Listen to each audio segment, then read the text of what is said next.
Petrol আৰু ডিজেলৰ মূল্য বৃদ্ধিয়ে সৰ্বকালৰ মূল্য বৃদ্ধিৰ ৰেকৰ্ড ভংগ কৰিছে। 110 টকা আজি পেট্ৰলৰ দাম, 96 টকাৰ ওপৰত ডিজেলৰ দাম হৈছে।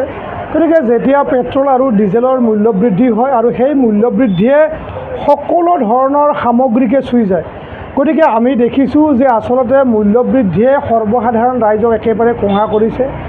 আৰু এই বিষয়টো আচলতে আমি অসম জাতীয়তাবাদী যুৱ ছাত্ৰ পৰিষদে মাননীয় মুখ্যমন্ত্ৰীক আমি আহ্বান জনাইছোঁ যে মূল্য বৃদ্ধিৰ ক্ষেত্ৰত, বিশেষকৈ অসমৰ ক্ষেত্ৰত হোৱা মূল্য বৃদ্ধিৰ ক্ষেত্ৰত চৰকাৰখনে, নৱনিৰ্বাচিত চৰকাৰখনে ব্যৱস্থা গ্ৰহণ কৰিব লাগে।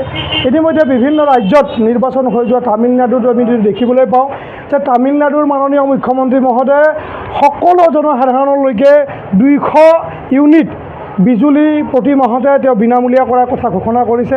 কিন্তু কেৱল মাত্ৰ অসমত এনে এখন চৰকাৰ যে কেৱল তেওঁলোকে আঁচনি, একাংশ মানুহক লৈ আঁচনি সৃষ্টি কৰিছে আৰু আমি দেখিছোঁ যে সৰ্বসাধাৰণ মানুহেও আঁচনিৰ পিছত দৌৰিছে, যে সকলোৰে এটা প্ৰতিযোগিতা যে কেনেকৈনো চৰকাৰৰ এই যিবিলাক বিনামূলীয়া হিতাধিকাৰী আঁচনি আছে এই আঁচনিত অন্তৰ্ভুক্ত হ'ব লাগে। গতিকে এই প্ৰতিযোগিতাত অংশগ্ৰহণ কৰা জনসাধাৰণৰ ক্ষেত্ৰত আচলতে মই দেখিছোঁ যে তেওঁলোকে মূল্য বৃদ্ধিৰ ক্ষেত্ৰত কেতিয়াও কোনো সজাগ নহয়। যিসমূহ বিষয় নিৰ্বাচনৰ প্ৰাক মুহূৰ্তত মানুহবিলাকে একেবাৰে চিৰিয়াছলি ল'ব লাগিছিল, সেই কথাবিলাক নিৰ্বাচনৰ আগমুহূৰ্তত নল'লে। আৰু এতিয়া যদি দেখিছোঁ যে মূল্য বৃদ্ধিৰ সময়ত বিভিন্ন ধৰণৰ মানুহে আমাক কোৱাকুই কৰে যে জাতীয় সংগঠনবিলাক নীৰৱ। আৰু যেতিয়া জাতীয় সংগঠন হিচাপে আমি প্ৰতিবাদ কৰিছিলোঁ তেতিয়া বিভিন্ন মানুহে আমাক সমালোচনা কৰিছিল যেন এনেকুৱা আমি এটা চৰকাৰ বিৰোধী সংগঠনে। গতিকে আমি সেইসকল জনসাধাৰণক আমি মুকলিভাৱে ক'ব বিচাৰিছোঁ যে অসম জাতীয়তাবাদী যুৱ ছাত্ৰ পৰিষদ কেতিয়াও চৰকাৰ বিৰোধী বা কোনো ৰাজনৈতিক দলৰ বিৰোধী নহয়। আমি প্ৰতিটো জাতিটোৰ প্ৰতিগৰাকী জনসাধাৰণৰ প্ৰতি আমাৰ দায়িত্ব আছে, দায়বদ্ধতা আছে। চৰকাৰে কৰা প্ৰতিটো কামৰ, যি কামে জনসাধাৰণক ক্ষতি কৰিব পাৰে, এই ধৰণৰ কামৰ আমি সম্পূৰ্ণৰূপে বিৰোধিতা কৰি আহিছোঁ। আৰু যোৱা 16 আৰু 17 তাৰিখে অসম জাতীয়তাবাদী যুৱ ছাত্ৰ পৰিষদৰ বিশ্বনাথ জিলা সমিতিৰ আমন্ত্ৰণত বিশ্বনাথ চহৰত আমাৰ মধ্যকালীন অধিৱেশনখন অনুষ্ঠিত হৈ গৈছে। আৰু মধ্যকালীন অধিৱেশনত অসমৰ বিভিন্ন প্ৰান্তৰ পৰা, জিলা, আঞ্চলিক শাখা পৰ্যায়ৰ পৰা আমাৰ প্ৰতিনিধিসকল আহিছে। তাত সমগ্ৰ অসমৰ জাতীয় সমস্যা, মূল্য বৃদ্ধি আৰু গলিয়ে হোৱা যিবিলাক মদৰ দোকান সম্পৰ্কত বিস্তৃতভাৱে আলোচনা হৈছে। গতিকে বা নীটৰ পৰা আৰম্ভ কৰি যিবিলাক মানে ইতিমধ্যে আমি দুৰ্নীতি জড়িত যিবিলাক বিষয়, এই সকলো বিষয় একদম চিৰিয়াছলি আলোচনা হৈছে।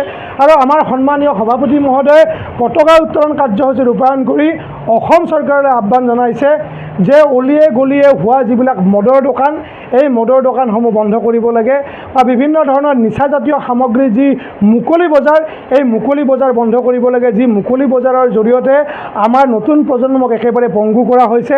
আৰু দ্বিতীয়তে আমাৰ এটা আহ্বান আছে যে অসমত যিহেতু খাৰুৱা তেল উৎপাদন হয়, গতিকে অসম এনেকুৱা এখন ৰাজ্য যে ভাৰতবৰ্ষৰ খাৰুৱা তেলৰ 15-ৰ পৰা 20% ইয়াত অসমৰ অৱদান আছে। গতিকে অন্য ৰাজ্যৰ কথাটো নকওঁ, অসমৰ এটা জাতীয় সংগঠন হিচাপে আমি আশা কৰিছোঁ, আমি চৰকাৰক আহ্বান জনাইছোঁ যে পেট্ৰল আৰু ডিজেলৰ যেতিয়া ৰাজ্যিক বা ৰাষ্ট্ৰীয় পৰ্যায়ত যি মূল্য নিৰ্ধাৰণ হয় তাৰে 0.5% 50% ৰেহাই মূল্যত অসমৰ জনসাধাৰণৰ কাৰণে পেট্ৰল আৰু ডিজেল ৰেহাই কৰিব লাগে। তেতিয়া নিশ্চয় অসমৰ প্ৰতিটো জনসাধাৰণ উপকৃত হ'ব। আৰু শেহতীয়াভাৱে এটা বিষয় যে একেবাৰে যদি আমি চাওঁ যে জীৱনদায়িনী ঔষধৰ মূল্য বৃদ্ধি, যে জীৱনদায়িনী ঔষধৰ এনেকুৱা ধৰণে মূল্য বৃদ্ধি হৈছে, তাতো কিন্তু আমি দেখিছোঁ যে কোনো জনসাধাৰণ সজাগ বা সচেতন নহয়। যে জীৱনদায়িনী ঔষধৰ মূল্য বৃদ্ধিয়ে কিন্তু প্ৰতিগৰাকী হিতাধিকাৰীকে চুই গৈছে। গতিকে আমি আশা কৰিম জাতীয়তাবাদী যুৱ ছাত্ৰ পৰিষদে যে জীৱনদায়িনী ঔষধৰ মূল্য বৃদ্ধি যদি কোনোবা হিতাধিকাৰীয়ে যদি বিনামূলীয়াকৈ পাইছে জীৱনদায়িনী ঔষধ, তেতিয়াহ'লে জাতীয়তাবাদী যুৱ ছাত্ৰ পৰিষদক ক'বলগীয়া নাই। আৰু যদি সঁচা অৰ্থত জীৱনদায়িনী ঔষধ যদি অসমৰ প্ৰতিটো হিতাধিকাৰী, চৰকাৰে সৃষ্টি কৰা হিতাধিকাৰীও কিনিবলগীয়া হৈছে সেই একে মূল্যতে, তেতিয়াহ'লে নিশ্চিতভাৱে তেনেকুৱা হিতাধিকাৰীৰ জৰিয়তে কোনো কাৰণতে ৰাজ্যখন আগবাঢ়ি যাব নোৱাৰে। আৰু দ্বিতীয় কথা হ'ল কি, আমি অসম জাতীয়তাবাদী যুৱ ছাত্ৰ পৰিষদে বিচাৰিছোঁ যে হিতাধিকাৰীৰ পৰিৱৰ্তে কেৱল স্বাস্থ্য আৰু শিক্ষাত হিতাধিকাৰী সৃষ্টি হওক, যে স্বাস্থ্য আৰু শিক্ষা সম্পূৰ্ণৰূপে বিনামূলীয়া হওক। এতিয়া সেই স্বাস্থ্যৰ ক্ষেত্ৰত যদি আমি চাওঁ যে স্বাস্থ্যত বিভিন্ন ধৰণৰ যে চৰকাৰী চিকিৎসালয়ত ৰেজিষ্ট্ৰেশ্যনৰ পৰা আৰম্ভ কৰি বিভিন্ন পৰীক্ষা নিৰীক্ষাত ইতিমধ্যে যথেষ্টখিনি মূল্য বৃদ্ধি হৈছে, যথেষ্টখিনি আগতকৈ মাচুল বেছিকৈ দিবলগীয়া হৈছে। যে অসমত ধৰি লওক বহুকেইখন কেঞ্চাৰ হস্পিটেল আছে, যে এইটো টাটাৰ উদ্যোগত কেঞ্চাৰ হস্পিটেল হৈ উঠিছে। আৰু তাত যদি চোৱা হয় যে সেই পেচেণ্টখিনিও যথেষ্ট পইচা দিবলগীয়া হৈ আছে মানে চিকিৎসাৰ নামত। গতিকে আমি নৱনিৰ্বাচিত অসমৰ চৰকাৰখনলৈ অসম জাতীয়তাবাদী যুৱ ছাত্ৰ পৰিষদৰ পৰা আহ্বান যে এই ধৰণৰ যিবিলাক বিষয় আছে, যি বিষয়ে প্ৰতিগৰাকী জনসাধাৰণক চুই যোৱা বিষয়, এই বিষয়বিলাকত চৰকাৰে গুৰুত্ব দিব লাগে। বিশেষকৈ জীৱনদায়িনী ঔষধৰ মূল্য বৃদ্ধি, পেট্ৰল ডিজেলৰ মূল্য বৃদ্ধি, ডিজেলৰ মূল্য বৃদ্ধিয়ে যিহেতু সমগ্ৰ বিষয়বস্তু নিত্য ব্যৱহাৰ্য সামগ্ৰী, এতিয়া আমি শেহতীয়াভাৱে দেখিছোঁ যে গাখীৰৰ মূল্য বৃদ্ধি হৈছে। যেতিয়া গাখীৰৰ মূল্য বৃদ্ধি হয় তেতিয়া দেখিব যে একেবাৰে মিঠাইটোৰ পৰা আৰম্ভ কৰি সমগ্ৰ বিষয়টো, গতিকে সকলোতে মূল্য বৃদ্ধি হয়। গতিকে এই মূল্য বৃদ্ধিয়ে কেৱল চৰকাৰে খালী এটা কথাই কৈছে যে ৰাষ্ট্ৰত দুখন ৰাষ্ট্ৰৰ মাজত যুদ্ধৰ কাৰণে আজি খাৰুৱা তেলৰ যি সমস্যা হৈছে বা পেট্ৰল ডিজেলৰ সমস্যাৰ কাৰণে মূল্য বৃদ্ধি হৈছে। গতিকে এই কথাটো আমি দেখিছোঁ, আগতে দেখিছোঁ নিৰ্বাচন হৈ গ'লে নিৰ্বাচনৰ পিছতে এনেধৰণে মূল্য বৃদ্ধি হয়।